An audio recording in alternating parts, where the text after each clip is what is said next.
श्री राधे कृष्णा। कार्तिक महत्तम 13वां अध्याय। कार्तिक कथा को सुनो, सभी सहज मन लाए। 13वां अध्याय। लिखो, श्री प्रभु शरण में आए। दैत्यों के तीक्ष्ण प्रहारों से व्याकुल देवता इधर उधर भागने लगे। तब इंद्र आदि को इस प्रकार भयभीत देखकर गरुड़ पर चढ़े भगवान विष्णु युद्ध में आगे बढ़े। उन्होंने अपना शारंग नामक धनुष उठाकर बड़े जोर से टंकार किया। इससे त्रैलोक गूंज उठा। पल मात्र में ही भगवान विष्णु ने हजारों दैत्यों के सिर काट गिराए। यह देखकर जलंधर के क्रोध की सीमा ना रही। फिर तो भगवान विष्णु और जलंधर में महान संग्राम हुआ। बाणों से आकाश भर गया। लोग आश्चर्य करने लगे। भगवान विष्णु ने अपने बाणों के वेग से उस दैत्य की ध्वजा, रथ और धनुष बाण काट डाले तथा एक बाण से उसकी छाती पर प्रहार किया। इससे व्यथित हो उसने अपनी प्रचंड गदा उठाकर गरुड़ के मस्तक पर दे मारी। गरुड़ पृथ्वी पर गिर पड़ा। साथ ही क्रोध से उस दैत्य ने अपने होठ काटे और भगवान विष्णु की छाती में भी तीक्ष्ण बाण मारा।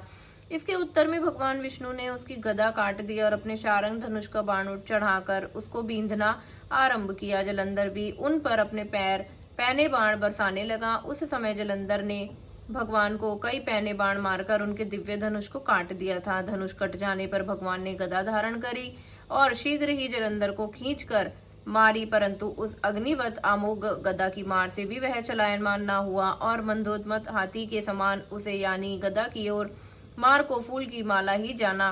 साथ ही उस युद्ध दुर्मुद ने अत्यंत ही क्रोधित होकर अग्निमुख त्रिशूल उठाकर भगवान विष्णु पर छोड़ दिया। भगवान ने शिव जी के चरणों को स्मरण कर नंदक नामक त्रिशूल से अपने त्रिशूल को छेद दिया। जलंधर ने झपट कर भगवान की छाती में एक मुष्टिष्ठ मारा। इसके उत्तर में भगवान विष्णु ने भी अपनी छाती पर मुष्टिका का प्रहार किया। फिर दोनों घुटनों टेककर बाहों और मुष्टिकों से बाह्य युद्ध करने लगे।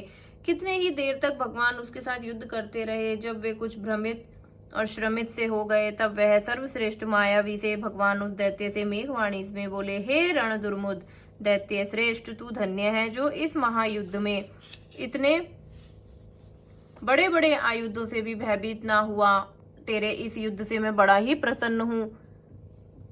तू चाहे तो जो वर मांगे मैं अदेय वस्तु भी आज तुझे दे दूंगा। मायावी भगवान विष्णु की ऐसी वाणी सुनकर जलंधर ने कहा कि हे भावुक, यदि आप मुझ पर खुश हैं तो यह वर दीजिए कि आप मेरी बहन के साथ तथा अपने सारे कुटुंबियों सहित मेरे घर पर निवास करें।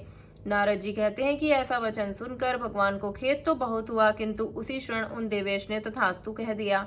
अब भगवान विष्णु सभी देवताओं के साथ जलंधरपुर में जाकर निवास करने लगे। जलंधर अपनी बहन लक्ष्मी और देवताओं सहित भगवान को वहां पाकर बड़ा प्रसन्न हुआ। फिर तो देवताओं के पास जो रत्न आदि थे उसके स्थान पर दैत्यों को स्थापित करके जलंधर पृथ्वी पर आया। निशुंभ को पाताल में स्थापित कर दिया और देव, दानव, यक्ष, गंधर्व, सर्प, राक्षस, मनुष्य आदि सबको अपना वशवर्ती बनाकर त्रिभुवन पर शासन करने लगा। उसने धर्मानुसार सुपुत्रों के समान प्रजा का पालन किया।